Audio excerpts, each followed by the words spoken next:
Hello दोस्तों, कैसे हो आप सभी। स्वागत है आपका हमारे यूट्यूब चैनल में।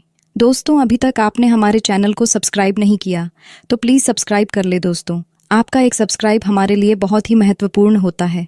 और अगर आप मुझसे बात करना चाहते हैं तो मैंने टेलीग्राम का लिंक नीचे डिस्क्रिप्शन में दे दिया है। वहाँ जाकर आप मुझसे बात कर सकते हैं और टेलीग्राम को ज़रूर ज्वाइन कर लीजिएगा। धन्यवाद दोस्तों।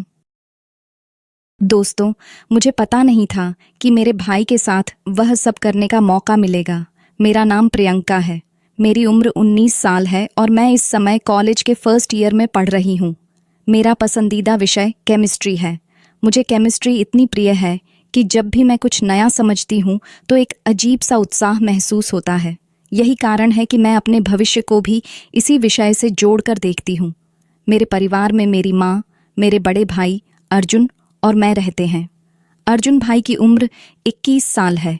वह भी मेरी ही यूनिवर्सिटी में पढ़ते हैं। हालांकि हम दोनों केमिस्ट्री के छात्र नहीं हैं।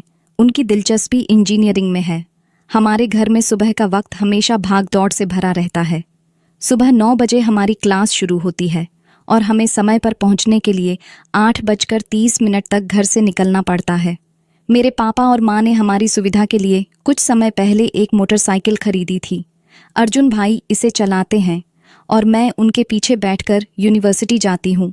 अर्जुन भाई मेरे सगे भाई नहीं हैं। यह बात शायद पहली बार सुनने में थोड़ी अजीब लग सकती है, लेकिन यह सच है। मेरे पिता के गुजर जाने के बाद मेरी माँ ने दूसरी शादी की। उनकी दूसरी शादी अर्जुन भाई के पिता से हुई थी।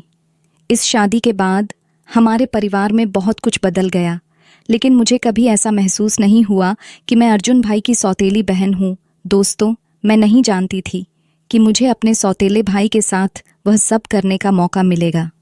सुबह 8 बजे मम्मी पापा ऑफिस के लिए निकल जाते हैं। उनके जाते ही घर में सिर्फ मैं और मेरा भाई अर्जुन रह जाते हैं।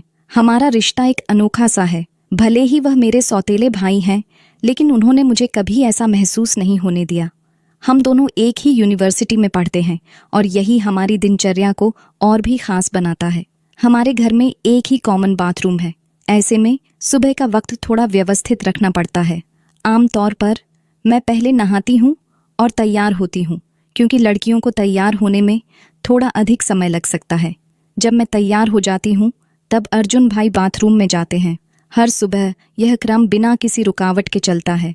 तैयार होकर हम दोनों एक साथ यूनिवर्सिटी जाते हैं।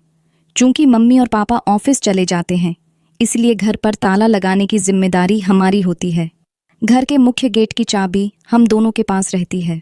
हमारी यूनिवर्सिटी का सफ़र हर दिन नई उम्मीदों और सपनों से भरा होता है। क्लास सुबह 9 बजे शुरू होती है और दोपहर 2:30 बजे तक ख़त्म हो जाती है। दिन भर की पढ़ाई के बाद जब हम घर लौटते हैं तो शाम के करीब 3 बज रहे होते हैं। घर पहुंचकर ताला खोलते ही हम दोनों अपने अपने काम में लग जाते हैं। अर्जुन भाई कभी किताबों में खो जाते हैं तो मैं केमिस्ट्री के नोट्स लिखने लगती हूँ। शाम को करीब 5 बजे पापा और मम्मी घर लौट आते हैं। हम सभी एक साथ बैठकर चाय पीते हैं और दिन भर के अनुभव साझा करते हैं। मेरी जिंदगी ऐसी ही शांत और व्यवस्थित चल रही थी, लेकिन एक घटना ने मेरी जिंदगी पूरी तरह से बदल दी। अब इसे एक्सीडेंटल समझ लो या जानबूझकर हर दिन की तरह वह सुबह भी सामान्य लग रही थी। हमारा परिवार, पापा, मम्मी, भाई अर्जुन और मैं हमेशा की तरह साथ बैठकर नाश्ता कर रहा था। ये समय मेरे लिए ख़ास होता है, क्योंकि व्यस्त दिन की शुरुआत परिवार के साथ मिलकर करने का आनंद अलग ही होता है। पापा और मम्मी अपनी सरकारी नौकरी के लिए तैयार हो रहे थे। सुबह 8 बजे उनका ऑफिस शुरू होता था, इसलिए नाश्ते के बाद वे जल्दी ही घर से निकल गए। उनके जाते ही घर पर केवल मैं और अर्जुन भाई रह गए। हम दोनों की दिनचर्या भी व्यवस्थित थी। मुझे तैयार होकर यूनिवर्सिटी जाना था और भाई को भी। जैसा कि हर दिन होता था, मैं पहले नहाने के लिए बाथरूम गई। बाथरूम में जाते ही मैंने दरवाज़ा अंदर से बंद कर लिया। इस आदत से मुझे सुरक्षा और आराम महसूस होता था। उस दिन भी सब कुछ सामान्य ही था। मैंने अपने कपड़े उतार कर साइड में रख दिए और शावर चालू किया। पानी की ठंडी बूंदें जब शरीर से टकराईं तो लगा जैसे सारा तनाव बह गया हो। लेकिन तभी मैंने बाथरूम के दरवाजे के नीचे से एक परछाई देखी। परछाई को देखकर मेरा मन थोड़ा विचलित हुआ। मैंने सोचा कि शायद यह मेरा भ्रम है। कभी कभी रोशनी की वजह से ऐसा लगता है और मैं अक्सर खुद को समझा देती हूँ कि ऐसा कुछ नहीं है, लेकिन इस बार वह परछाई स्थिर नहीं थी। ऐसा लगा जैसे कोई दरवाजे के बाहर खड़ा है और हरकत कर रहा है। मेरे दिल की धड़कन तेज हो गई। मैंने खुद को शांत रखने की कोशिश की। शायद यह मेरा वहम हो। मैंने खुद को तसल्ली दी और शावर चालू रखा। चेहरे पर साबुन लगाते वक्त मेरी नज़र फिर से दरवाजे की ओर गई और इस बार मैंने देखा कि परछाई सच में हिल रही थी। मेरे अंदर डर और गुस्से का अजीब सा मिश्रण पैदा होने लगा। क्या कोई मुझे देख रहा था? लेकिन घर में तो सिर्फ मैं और अर्जुन भाई थे। क्या यह हो सकता है कि वह मेरे साथ ऐसा कुछ कर रहे हों? यह ख्याल मुझे अंदर तक हिला गया। मैंने खुद को यह सोचकर संभालने की कोशिश की कि यह सब रोशनी के कारण हो सकता है, लेकिन यह विचार मेरे मन को पूरी तरह से संतुष्ट नहीं कर पाया। मैंने जल्दी जल्दी नहाना खत्म किया और बाहर आ गई। बाहर आकर मैंने अपने कपड़े पहन लिए और जैसे ही मैंने अपना दुपट्टा उठाया, मैंने देखा कि दरवाजे के नीचे से परछाई फिर हिली। इस बार मेरा शक और भी गहरा हो गया। मैं सीधे अपने कमरे में गई। मेरा मन असमंजस में था।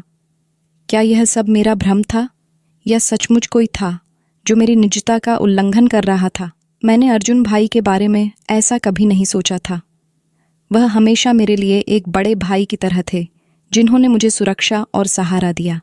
लेकिन उस परछाई ने मेरे मन में शक का बीज बो दिया था। उधर भाई कुछ देर बाद तैयार हो गया और मुझे यूनिवर्सिटी ले जाने के लिए बुलाने लगा।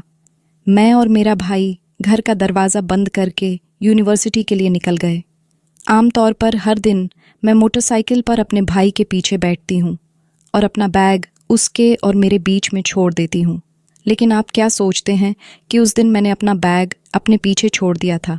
शायद मैं उस दिन एक अलग ही दुनिया में खोई हुई थी।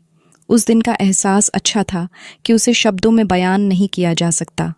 अगली सुबह से मैं सोचने लगी कि कैसे यकीन करूं कि मेरे भाई ने मुझे बाथरूम के दरवाजे से नहाते हुए देख लिया था या नहीं। बहुत सोचने के बाद मुझे एक विचार आया।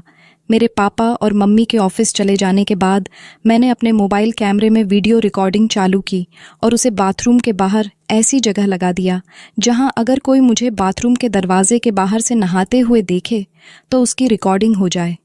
कैमरा वहीं छोड़कर मैं नहाने के लिए बाथरूम में चली गई और दरवाज़ा अंदर से बंद कर लिया और दरवाजे की ओर देखा तो मुझे फिर से कोई परछाई दिखाई दी। परछाई देखते ही मैं समझ गई कि जो भी है वह कैमरे में आ चुका होगा। ये सोचते सोचते मैं नहा रही थी और नहाने के बाद जब मैं बाथरूम से निकली और अपना मोबाइल फ़ोन लेकर अपने में चली गई, मैंने वीडियो शुरू की और देखा कि जैसे ही मैं बाथरूम में घुसी थी और दरवाज़ा बंद किया था, उसके थोड़ी देर बाद मैंने देखा तो मुझे यकीन नहीं हो रहा था। मैं सोच रही थी कि ऐसा कैसे हो सकता है। उसके बाद मैं और मेरा भाई यूनिवर्सिटी के लिए निकल लिए। मैंने अपने भाई को मोटरसाइकिल के पीछे से गले लगा लिया और सोचने लगी कि भाई को अपना वीडियो कैसे दिखाऊं। तब भाई ने कहा, बाइक पढ़ती हो क्या? मैंने कहा, नहीं भाई। भाई बोला, तो फिर तुमने मुझे इतनी ज़ोर से क्यों पकड़ रखा है? तब मैंने अपने भाई से कहा, पता नहीं क्यों भाई, आज मुझे डर लग रहा है। पूरा दिन पढ़ाई करने के बाद मैं दोपहर को घर लौटी। मेरा दिमाग पूरा दिन इधर उधर भटकता रहा। मुझे समझ नहीं आ रहा था कि मैं अपने भाई को उस वीडियो को कैसे दिखाऊं। रात के करीब 10 बजे थे। मैं बिस्तर पर लेटी हुई थी और करवटें बदल रही थीं। नींद मेरी आंखों से कोसों दूर थी। मन में एक अजीब सी बेचैनी थी, कुछ ऐसा जो मुझे अंदर से खाए जा रहा था। मैंने अपने फ़ोन को हाथ में लिया और वह वीडियो फिर से खोल लिया जिसे मैंने कुछ समय पहले रिकॉर्ड किया था। वीडियो में मेरी सारी भावनाएं छुपी हुई थीं। एक प्रकार से यह मेरी आत्मा का हिस्सा बन चुका था। दिल में बहुत हिम्मत करके मैंने वह वीडियो अपने भाई अर्जुन के मोबाइल पर भेज दिया। इस कदम ने मुझे भीतर से थोड़ा हल्का महसूस कराया, लेकिन साथ ही डर भी था। क्या उसने इसे देखा होगा? क्या उसकी प्रतिक्रिया क्या होगी? मैं बार बार फ़ोन की स्क्रीन पर नज़र दौड़ाती रही, हर बार चेक करती कि वीडियो कब देखा जाएगा। लेकिन लगभग 15 मिनट बीत गए, फिर भी वीडियो नहीं देखा गया। अब सवाल यह था कि क्या अर्जुन सो गया था या फिर वह वीडियो जानबूझकर नहीं देख रहा था। समय जैसे थम गया था। मुझे इंतज़ार करते करते 1 घंटा बीत गया, लेकिन फिर भी वीडियो का देखा जाना कोई संकेत नहीं दे रहा था। मेरी बेचैनी बढ़ने लगी। रात का समय था और सब सो रहे थे, फिर भी मुझे वह वीडियो और अर्जुन के जवाब का इंतज़ार था। अगले दिन सुबह संडे था। रविवार के दिन सब घर पर होते थे। मम्मी, पापा, अर्जुन और मैं। हम सभी ने एक साथ नाश्ता किया, लेकिन मैंने अर्जुन के चेहरे पर कुछ भी ऐसा नहीं देखा जिससे यह लगता कि वह वीडियो के बारे में सोच रहा था या उस पर प्रतिक्रिया दे रहा था। मुझे महसूस हुआ कि वह वीडियो शायद अभी तक नहीं देखा गया था। सुबह के करीब 10 बजे मैं अपने कमरे में अकेले बैठी थी। अचानक मेरा फ़ोन बजा और मैंने देखा कि अर्जुन का मैसेज आया था। जैसे ही मैंने मैसेज खोला, मेरी धड़कन तेज़ हो गई। उसमें लिखा था, तुमने जो वीडियो भेजा मैंने देखा। मुझे पहले तो विश्वास ही नहीं हुआ। मैंने कुछ देर इंतज़ार किया, लेकिन उस मैसेज के बाद कुछ और नहीं आया। क्या यह बस एक सामान्य प्रतिक्रिया थी या कुछ और था? दोपहर तक मैंने इंतज़ार किया, लेकिन कोई जवाब नहीं मिला। मैं समझ नहीं पा रही थी कि अर्जुन का व्यवहार कैसे बदल गया था। दोपहर को हम सभी ने खाना साथ में खाया, लेकिन अर्जुन बेहद चुपचाप था। उसने बिना कुछ कहे अपना खाना ख़त्म किया और फिर अपने कमरे में चला गया। मुझे समझ में आ गया कि वह कुछ कहने से बच रहा था। मैंने धीरे धीरे पापा और मम्मी को कहा, भाई, मैं थोड़ी देर बाद तुम्हारे कमरे में आकर कुछ समझाना चाहती हूँ। अर्जुन ने बिना कुछ बोले अपना खाना ख़त्म किया और कमरे में चला गया। सबका खाना ख़त्म होने के बाद मैंने पापा और मम्मी के साथ मेज़ साफ़ की और फिर सीधे अर्जुन के कमरे में चली गई। जब मैं उसके कमरे में गई तो मैंने देखा कि वह खिड़की के पास खड़ा था, जैसे वह कुछ सोचने की कोशिश कर रहा हो। मैंने धीरे से दरवाज़ा बंद किया और उसके पास पहुंची। भाई, मैंने कहा, तुमने जो वीडियो भेजा था, क्या तुमने उसे देखा? उसने मुझे देखा और उसकी आंखों में आंसू थे। वह चुप था, जैसे कुछ कहना चाहता हो लेकिन कह ना पा रहा हो। उसकी आवाज़ में एक खामोशी थी जो उसके दिल के भीतर की असमंजस को दर्शा रही थी। सॉरी, उसने धीरे से कहा। मुझे यह देखकर बेहद दुख हुआ, लेकिन मैंने उसे गले लगा लिया। भाई, मैंने धीरे से कहा, इस उम्र में ऐसी गलतियां हो जाती हैं। कोई बात नहीं, वैसे भी हम सगे भाई बहन तो नहीं हैं। मेरी बातों को सुनकर उसने मुझे हैरान होकर देखा और कहने लगा, लेकिन है तो भाई बहन ही ना। हमें यह नहीं भूलना चाहिए, हम दोनों को अपनी मर्यादा में रहना चाहिए। फिर मैंने उन्हें चिढ़ाते हुए कहा, ओहो, अब बड़ी मर्यादा याद आ रही है। तब याद नहीं आया जब मुझे नहाते हुए देख रहे थे, तब कहाँ गई थी आपकी मर्यादा? फिर मैंने कहा, इसकी चिंता मत करो भाई, आप हमेशा मेरे बड़े भाई ही रहोगे और मैं हमेशा आपकी प्यारी छोटी बहन रहूंगी। फिर मैंने एक आंख दबाते हुए अपने भाई से कहा, भाई, एक बार ट्राई करने में कुछ नहीं जाता। मैं कल शाम को आपका इंतज़ार करूंगी। ये बात मैंने मुस्कुराते हुए अपने भाई से कही थी। इतना कहकर मैं उसके कमरे से बाहर आ गई और वह मुझे हैरानी से देखता रह गया। उस रात खाना खाने बैठे मेरे पापा और मम्मी के सामने मेरे भाई ने कहा, कल यूनिवर्सिटी में किसी तरह के खेल का कोई आयोजन हो रहा है, इसलिए मैं कल यूनिवर्सिटी नहीं जाऊंगा। तब मेरी माँ ने कहा, फिर तो प्रियंका को भी नहीं जाने की ज़रूरत। पापा ने कहा, अर्जुन, क्या तुम्हें किसी तरह के खेल में कोई दिलचस्पी नहीं है? अर्जुन भैया ने कहा, जी पापा, मुझे बैट बॉल में रुचि है, लेकिन वहाँ बैट बॉल का आयोजन नहीं हो रहा। इसी तरह के कुछ प्लेयर्स हैं जो छोटे छोटे स्कूल से आकर वहाँ यूनिवर्सिटी में अपनी प्रैक्टिस के लिए आए हैं। फिर पापा बोले, तो ठीक है, फिर कल तुम दोनों ही घर पर रहना। मैंने अर्जुन भाई की तरफ देखा और हल्की सी मुस्कान दी। अगले दिन मेरे पापा और माँ ऑफिस के जाने के बाद मैं अर्जुन भाई के कमरे में गई और उसे बिस्तर पर लेटा हुआ पाया। मैंने कहा, भाई, तुमने आज क्लास में जाने के बजाय सारा दिन घर पर ही रहने का प्लान क्यों बनाया? सारा दिन मेरे साथ क्या करोगे? क्या तुम कोई प्लान बना रहे हो? तब अर्जुन भाई ने कहा, कल तुमने कहा था ना कि एक बार ट्राई करने में कुछ नहीं जाता, भूल गई क्या? इसीलिए मैं घर पर रहना चाहता था। तब मैंने हंसते हुए अपने भाई से कहा, वाह भाई, आप तो बड़े स्मार्ट निकले। कल तो मगरमच्छ के आंसू बहाकर बड़ी मर्यादाओं की बातें कर रहे थे। ऐसा कहकर मैं उसे चिढ़ाने लगी। तब वह दौड़ता हुआ मेरे पीछे भागा और मुझे पकड़ लिया। कहने लगे, तुमने ठीक ही कहा था प्रियंका, वैसे भी हम कौन से सगे भाई बहन हैं, एक बार ट्राई करने में कुछ नहीं जाता। ऐसा कर भाई। मुझे पकड़कर अपने बेडरूम में ले गए और फिर सारी मर्यादाओं को ताक में रख दिया। मैं थोड़ी असहज हो गई थी। मैंने हंसते हुए माहौल को हल्का करने की कोशिश की, लेकिन अर्जुन की आंखों में जो गहराई थी वह मुझे कहीं और खींच रही थी। उसकी बातें, उसकी नज़रें, सब कुछ अलग ही था। मेरे दिल की धड़कन बढ़ने लगी थी। क्या ये सिर्फ दोस्ती थी या फिर कुछ और? मुझे समझ में नहीं आ रहा था। अर्जुन मेरे पास आया और बोला, प्रियंका, अगर दोस्ती इतनी गहरी हो कि वह मर्यादा को भी प्यार में बदल दे तो क्या गलत है? उसकी बातों में जो सच्चाई थी वह मुझे अंदर तक छू गई। मेरा मन उलझन में था। दिल कह रहा था कि वह शायद सही है, लेकिन मेरा दिमाग बार बार मुझे रोक रहा था। मैंने उसे समझाने की कोशिश की। अर्जुन, हम दोस्त हैं। हमारी दोस्ती की एक सीमा होती है। तुम इस सीमा को पार नहीं कर सकते। अर्जुन की मुस्कान अब भी मेरी ओर थी, लेकिन उसकी आंखों में एक गंभीरता थी। वह बोला, प्रियंका, मैंने कभी किसी से इस तरह महसूस नहीं किया। जब से तुम मेरे करीब आई हो, मुझे लगता है कि मैं पूरा हूँ। अगर तुम्हें लगता है कि मैं गलत हूँ तो मैं तुम्हारी हर बात मान लूँगा। बस तुम मुझे यह बता दो कि तुम्हारे दिल में मेरे लिए क्या है। मुझे लगा जैसे मेरी धड़कन एक पल के लिए थम गई। मैंने उसकी आंखों में देखा और अचानक मैं समझ गई कि यह सिर्फ दोस्ती नहीं थी। दिल के किसी गहरे कोने में मैं भी यही महसूस कर रही थी, लेकिन डर था। क्या हम ऐसा कर सकते थे? आंखों में आंसू थे। मैंने धीरे से कहा, अर्जुन, मुझे डर है कि अगर हम ये कदम उठाते हैं तो सब कुछ बदल जाएगा। हमारा रिश्ता, हमारा दोस्ती, सब कुछ। अर्जुन मेरे पास आया और मेरे हाथ को थामते हुए बोला, प्रियंका, बदलाव से डरने की ज़रूरत नहीं है। अगर हमारा रिश्ता सच्चा है तो यह बदलाव हमें कुछ नया और खूबसूरत देगा। मैं तुम्हें कभी तकलीफ नहीं दूंगा, यह मेरा वादा है। उसकी बातों में इतना विश्वास था कि मैं खुद को रोक नहीं पाई। मैंने हल्की सी मुस्कान के साथ कहा, तो क्या तुम सच में हमारे रिश्ते को इतना महत्व देते हो? अर्जुन ने नज़रें मेरी आंखों में डालते हुए कहा, तुम्हारे बिना मेरी जिंदगी अधूरी है।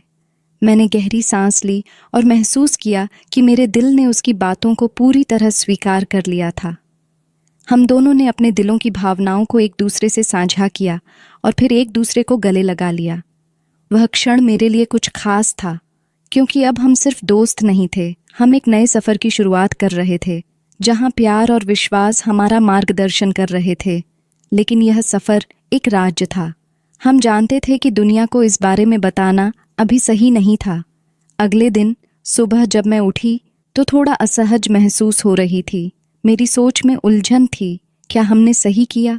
क्या हम अपनी भावनाओं को इस तरह से उजागर कर सकते थे?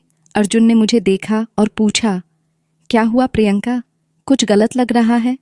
मैंने सिर झुका लिया और कहा, अर्जुन, सब कुछ बहुत जल्दी हो गया। मैं यह नहीं समझ पा रही हूँ कि आगे क्या होगा। हमारे रिश्ते को समाज और परिवार कभी नहीं समझ पाएंगे। अर्जुन मेरे पास आया और बोला, प्रियंका, जब हमारा प्यार सच्चा है तो हमें किसी से डरने की ज़रूरत नहीं है। लेकिन अगर तुम चाहो तो हम इसे राज रख सकते हैं, जब तक सही समय नहीं आता।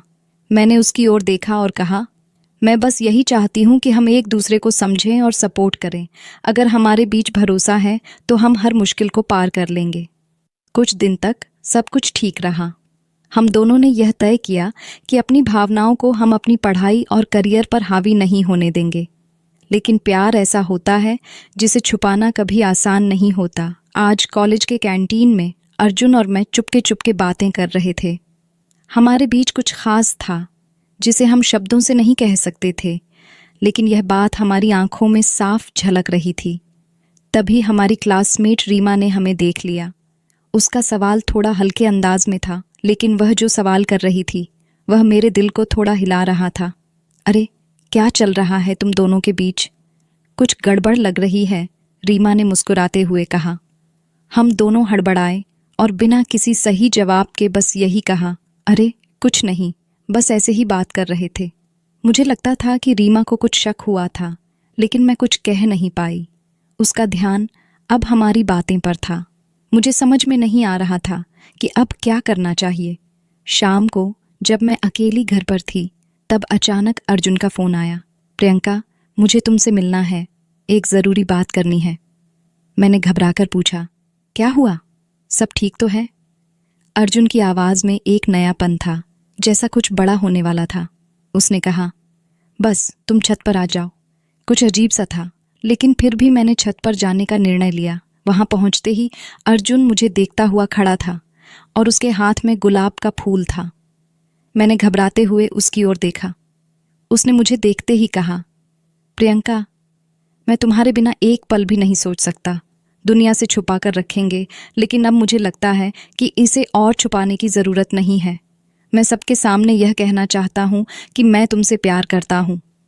मैं चुप हो गई। क्या वह सच में यह कह रहा था? मेरे दिल में एक तूफान मच गया था। उसकी बातें इतनी ईमानदार और सच्ची थीं कि मुझे यह समझने में वक्त लगा। उसकी बातों ने मुझे सिहरन महसूस कराई, लेकिन साथ ही डर भी लग रहा था। मैंने धीरे से कहा, अर्जुन, क्या तुम जानते हो कि इसका मतलब क्या होगा? परिवार, दोस्त, समाज, सब हमें सवालों के घेरे में लाएंगे। वह मुझे गहरी नज़रों से देखता हुआ बोला, मुझे कोई फ़र्क नहीं पड़ता प्रियंका, मुझे बस तुम्हारा साथ चाहिए। अगर तुम मेरे साथ हो तो मैं हर चुनौती का सामना कर सकता हूँ। उसकी आंखों में विश्वास और प्यार की गहराई थी जिसे मैं महसूस कर रही थी। मेरे अंदर का डर थोड़ी देर के लिए ढीला पड़ा। मेरी आंखों में आंसू थे और मैंने बिना कुछ कहे उसकी ओर बढ़ते हुए गुलाब को लिया। धीरे से कहा, अगर तुम्हारा प्यार इतना मजबूत है तो मैं भी हर चुनौती का सामना करने के लिए तैयार हूँ, लेकिन हमें समझदारी से आगे बढ़ना होगा। हम दोनों ने एक दूसरे को गले लगा लिया। उस पल में मुझे यह महसूस हुआ कि हमारा रिश्ता अब सिर्फ दोस्ती नहीं था, यह एक ऐसा जज्बा था जो हमारी जिंदगी को नया मोड़ दे सकता था। अब हम सिर्फ अपने रिश्ते के बारे में सोचते थे, किसी और की परवाह नहीं थी। हम जानते थे कि हमें इसे दुनिया से छुपाना पड़ेगा, लेकिन हमारी भावनाएं अब सच थीं। वह दिन एक नए सफ़र की शुरुआत था।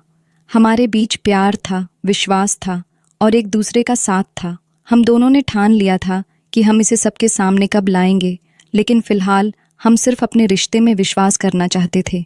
एक दिन जब हम दोनों कॉलेज के पास एक कैफ़े में बैठे थे तो मैंने अर्जुन से पूछा, क्या तुम सच में समझते हो कि हमारा रिश्ता मजबूत रहेगा? क्या तुमने कभी इसके बारे में सोचा है कि अगर हमारे रिश्ते का असर हमारे परिवार और दोस्तों पर पड़े तो? अर्जुन ने मुस्कुराते हुए मेरी ओर देखा और कहा, प्रियंका, प्यार किसी भी कठिनाई से बड़ा होता है। अगर हम एक दूसरे के साथ हैं तो हमें किसी भी परिस्थिति का सामना करने के लिए तैयार रहना चाहिए। मैं जानता हूँ कि हम दोनों को कई चुनौतियों का सामना करना पड़ेगा, लेकिन मैं तुम्हारे साथ हूँ और यही मुझे ताकत देता है। उस दिन मुझे महसूस हुआ कि हमारा रिश्ता सिर्फ एक युवा जोड़े का प्यार नहीं था, बल्कि यह एक साझेदारी थी। हम दोनों ने तय किया कि हम अपने रिश्ते को समय देंगे ताकि हम इसे अच्छे से समझ सकें। हम दोनों के लिए यह महत्वपूर्ण था कि हम अपने रिश्ते को केवल भावनाओं से नहीं, बल्कि जिम्मेदारी और समझ से भी निभाएं।